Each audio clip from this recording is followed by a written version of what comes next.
रखना अच्छा है। अपने आप को संभाल के देखो, आपकी कीमत आप ही समझते हैं, कोई दूसरा नहीं समझता, इसलिए अपने आप को बचा के रखो। और ये जो तुम प्यार व्यार के चक्कर में आजकल हमारी बहन बेटियां, अच्छा जो स्त्री होती है ना वो जरा ज़्यादा भोली होती है, सरल होती है, सीधी। पुरुषों को ज़्यादा चतुराई आती है जबकि स्त्रियों को कम चतुराई आती है। स्त्री सरल होती है, सीधी होती है। बहुत सारी स्त्रियां सीधी हैं, बहुत सारी स्त्रियां होती होंगी, पर मैं उनकी बात ना करूं, मैं तो भोली भाली स्त्रियों की बात करूं। जो लड़की होती है, स्त्री जात होती है, यह पुरुषों से ज़्यादा भोली होती है। भोलापन इनमें ज़्यादा, सरल जिसे कहते हैं, सहज जिसे कहते हैं। लड़की जब किसी से प्यार करती है ना तो वो पूर्ण रूप से प्यार करती है, वह उसकी हो जाती है। जबकि जिस लड़के से वो प्यार कर रही है, जरूरी नहीं है कि वो सिर्फ तुमसे प्यार कर रहा है, तुम जैसी और भी उसके पास हो सकती हैं प्यार करने वाली। इसलिए आप उसके संग भाग जाएं या विवाह कर लें, यह निर्णय आपके जीवन में आपको जीवन भर दुख देता रहेगा। एक गलत निर्णय सारी जिंदगी ना रुलाए तो कह देना, एक गलत निर्णय। इसलिए जीवन में सही निर्णय सीखो, सही निर्णय लेना सीखो। मेरी माँ, मेरी बहन, मेरी बेटी, सही निर्णय लेना सीखो। बहुत पुराना एक गाना है, मैं आपको सुना देता हूँ। मैंने नहीं लिखा, किसी ने लिखा है। आप कहती हो ना प्यार करता है वो। महाराज एक लड़की मेरे से बोली, महाराज वो लड़का मेरे से प्यार करता है, मैं उसके बिना कैसे रहूं। मेरी बहन, यदि वो लड़का तेरे से प्यार करता है तो तेरी माता और तेरे पिता भी तो तुझसे प्यार करते हैं। हाँ, तो आप यदि उसके साथ चली जाओगी मनमाने ढंग से, तब आपके माँ बाप भी तो तरसते रह जाएंगे, रोते रह जाएंगे। क्या उनकी छाती पे खंजर देना ये सही है? अब आपको न्याय करना है। आप विवाह करके खुश हो जाओगी, पर आपके माँ बाप जीवन भर रोते रह जाएंगे, कैसी औलाद हमने क्यों पैदा की। इसलिए किसी का दिल दुखाना, मेरे हिसाब से ये मेरा अपना पर्सनल विचार है, ये मेरा विचार है कि किसी प्रकार से किसी का दिल नहीं दुखाना चाहिए। और ये जो तुम कहती हो ना प्यार, ये कोई प्यार व्यार नहीं है। प्यार कोई तुमसे नहीं करता, तुम्हारी सुंदरता से, जवानी से करता है। ये जरा भूख मिट जाएगी ना शरीर की तो लोग छोड़कर चले जाते हैं। कितनी बार हमने देखा समाज में कि विवाह हुआ, विवाह मतलब कौन सा, भागने वाला विवाह, लव मैरिज, कोर्ट मैरिज। विवाह करने के बाद 100 में 80%, 85% लड़कियां छोड़कर सब मायके आ जाती हैं। शादियां उनकी सक्सेस नहीं होती, परिणाम बुरा होता है। सारी जिंदगी रोने के लिए मजबूर हो जाती हैं। फिर तुम्हारा विवाह भी नहीं होता, फिर किसी बुढ़े से विवाह करना पड़ता है। जिसकी पत्नी मर गई हो, वो बुढ़ा हो गया हो और तुम जवान हो, पर तुमने एक गलती की है, अब पूरी तुम्हारी गलती की सजा है, अब बुढ़े के संग गुजारो। अब कौन मिलेगा तुम्हें? नहीं है, चक्कर में ना पड़ जाना। हाँ, भगवान का चिंतन करना, अपना कैरियर बनाओ, पढ़ाई करो, मन लगा के सफल बनो। एक बात और है, जो आदमी सफल होने लगता है ना, उससे प्यार करने वाले भी बहुत होते हैं। आप जरा अच्छा काम करने लग जाओ, जरा सफलता प्राप्त करने लग जाओ, आपके पीछे लोग पड़ जाएंगे। इसलिए वो प्यार आपसे नहीं है, आपकी सफलता से है। वो प्यार आपसे नहीं है, वो आपकी सुंदरता से है। प्रार्थना मेरी है, अपना चरित्र ना बिगाड़ना, किसी भी प्रकार से समझदार हो, समझदारी से रहना। कपड़े में दाग लग गया तो छूट सकता है, पर चरित्र में दाग लग गया तो कोई साबुन ऐसा नहीं है जो चरित्र को पवित्र कर सके। इसलिए आप ही अपने चरित्र को बचाएं, ऐसी मेरी आपसे प्रार्थना है। बचाएं या बिगाड़ें, आप स्वतंत्र हैं अपने चरित्र को बनाने में और बिगाड़ने में, मर्जी आपकी।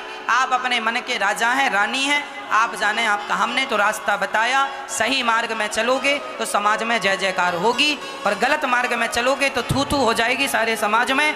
सारी जिंदगी अपमान के साथ। इस दुनिया का सबसे अच्छा है मर जाना, पर अपमान के साथ जिंदा रहना ठीक नहीं है। मर जाना अच्छा है, पर अपमान के साथ जिंदा रहना, अपमान के साथ जिंदा रहना मतलब रोज घुट घुट के मरना। इसलिए अपमान के साथ जिंदा ना रहो, बल्कि सम्मान के साथ जियो। और सम्मान है आपके चरित्र में। आपका चरित्र अच्छा तो आपका सम्मान अच्छा, चरित्र बिगड़ा सम्मान गया। कोशिश कीजिएगा आपका चरित्र अच्छा हो, 100% आप पवित्र हो। भगवान का दूसरा विवाह जाम्बवती से संपन्न हुआ। जाम्बवती जी को युद्ध में भगवान ने प्रसन्न किया। भगवान का तीसरा विवाह सत्यभामा से, चौथा विवाह कालिंदी, पांचवा मित्रविंदा, छठवा सत्या, सातवां भद्रा, आठवां लक्ष्मणा से। भौमासुर नाम के दैत्य को मारकर भगवान ने 16,100 कन्याओं से विवाह किया और टोटल विवाह हो गए 16,108। भगवान का इतना बड़ा परिवार था, क्यों भैया? और बढ़िया खुश थे भगवान। और आप लोग इतने से परिवार में जरा रोते ज्यादा नजर आते हो। महाराज जी बड़े परेशान, बड़े। आप भी खुश रहा करो। खुश रहने के लिए ना कोई बहुत झंझट करने की जरूरत नहीं, हर हाल में खुश रहना सीखो। पत्नी के संग खुश रहो, पति के संग खुश रहो। एक दिन भगवान ने अपनी पत्नी अर्थात रुक्मणी जी से मजाक, भगवान ने भी कम मजाक किया नहीं है। भगवान भी रुक्मणी जी से कह रहे हैं, क्यों, क्या जरूरत थी हमसे विवाह करने की? अरे शिशुपाल से तय हुआ था, कर लेती। ये बात भगवान तब कह रहे हैं जब रुक्मणी जी से 10 बच्चे पैदा हो चुके हैं। भगवान कह रहे हैं अभी भी कुछ नहीं बिगड़ा, अभी भी चली जाओ। अब लो, अब चली जाओ। अच्छा, कई बार आपका पति भी कहता है ना, तुम आगे नहीं, तुमसे अच्छी मिल जाती हमें, तो आप कह दिया करो अच्छी मिल जाती तो अच्छी से कर लेते। मिल नहीं रही थी इसलिए हम मिले, कोई पूछ नहीं रहा था तुम्हें। अब बात कर रहे हो जमाने भर की, कोई नहीं मिल रहा, पूछ नहीं रहा था कोई, और पूछ रहा था तो कर लेते। हम थोड़ी तुम्हारे घर में जबरदस्ती आए थे, कर लो हमसे विवाह, नहीं मरे जा रहे हैं हम। तो भगवान कह रहे हैं श्रीमती जी से, तुमसे विवाह हमने कर लिया ठीक है, पर तुम्हारा विवाह तुम देखो हमारे संग सुखी नहीं हो। अरे अच्छी जगह विवाह होता, शिशुपाल खुश रखता, अभी भी चली जाओ, कोई बात नहीं बिगड़ी। अब माता रुक्मणी गिर पड़ी, चतुर्भुज रूप में भगवान ने थाम लिया, पंखा झलकाने लगे, खांस से थामा, पसीना पहुंचने लगे। और माँ रुक्मणी जी ने बड़ा प्यारा उत्तर दिया, आपने कहा कि हमारे कोई माता पिता नहीं है, सच्ची कहती हूँ आप ही जगत के माई बाप हो, तो भला आपका कोई माता पिता कैसे होगा? आप कहते हैं कि मेरे जन्म का कोई पता नहीं, माता पिता का पता नहीं, कोई देवकी कोई वसुदेव का बेटा कहता है, हाँ देवकी वसुदेव और नंद बाबा यशोदा का कहता है। तो भगवान से रुक्मणी जी ने कहा आप अजन्मा है, आपका जन्म ही नहीं होता, तो मेरे माँ बाप का सवाल। अब रुक्मणी जी ने जब उत्तर दिए तो भगवान अवाक रह गए, वाह आज पता चला कि तुम इतनी समझदार हो। अच्छा, पतियों को ना पत्नी कभी कभी समझ में आती है कि मेरी पत्नी बड़ी समझदार है, नहीं बाकी टाइम तो पति को यही लगता है मूर्ख है। कभी कभी माताएं कुछ ऐसा काम कर देती हैं कि पति को भी लगता वाह बड़ी समझदार है। नोटबंदी हुई जब 2.5 लाख रुपए निकले तब पतियों को पता चला बड़ी समझदार है, बड़ा बचा के रखी है ना? आपके निकले 2.5 लाख के नहीं, माताओं ने जितना जोड़ा था सब पति को देना पड़ा। अच्छा है, पत्नियां समझदार होती हैं। समझदारी यही है पत्नियों की कि वो थोड़ा थोड़ा करके बहुत सारा पैसा बचा लेती हैं। और कभी भगवान ना करे किसी के जीवन में कोई संकट पड़े, पति पर जब संकट पड़ता है तो उसकी पत्नी ही अपनी बचत से पैसे निकालकर अपने पति को संकट से निकालती है। यह इतिहास साक्षी है कि पति पर जब जब संकट आया है तब तब उसकी पत्नी ने उसका सहयोग किया है। और सच्ची पत्नियां वही हैं जो अपने पति के हर वक्त सुख दुख में सहयोगी बने। ऐसी गृहस्थी होनी चाहिए। भगवान यहाँ गृहस्थी की चर्चा करने का यही अर्थ दे रहे हैं कि आप लोग भी इसी प्रसन्नता से रहा करो, है ना? एक गांव में एक आदमी रहता था, भोला सा था, बिल्कुल कम पढ़ा लिखा था, भोला था। उसका विवाह एक शहर की लड़की से हो गया। और शहर की लड़की से हुआ, पहले के जमाने में ना शादी के सालों भर तक विदाई नहीं होती थी। विवाह हो गया, विदाई नहीं हुई, तो एक दिन ये मचल गया, अपनी माँ से बोला मैं अपनी दुल्हन से मिलना चाहता हूँ। माँ ने एड्रेस लिख दिया, फलाने जगह चले जाना। पहले चिट्ठी पहुंचाई कि दामाद जी आ रहे हैं ससुराल में फलानी ट्रेन से फलानी तारीख को। अब पत्नी को चिट्ठी मिली, ससुराल में चिट्ठी पहुंची, सब तैयारी है, दामाद जी आएंगे।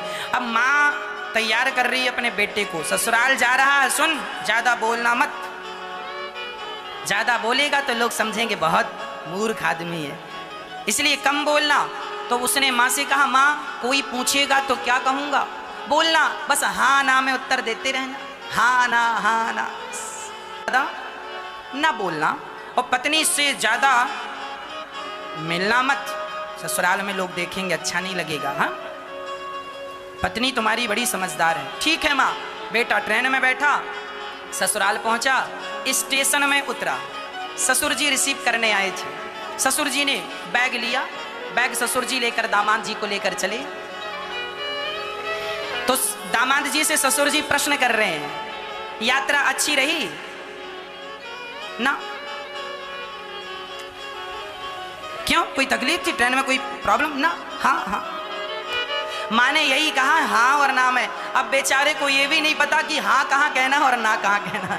बस माँ ने कहा तो हाँ और ना, तो जहां उसके ना आ जाए सो ना कह दे, जहां हाँ आ जाए तो हाँ कह दे। अब ससुर जी से बातचीत करता करता ससुराल गया। अच्छा, माँ ने ये भी कहा है कि नीचे ना बैठ जाना, ससुराल जा रहा तो ऊंची जगह पर बैठना। तो ससुराल गया तो उसे तो सब नीचा ही दिखा, बस आलमारी रखी थी वो ऊंची थी।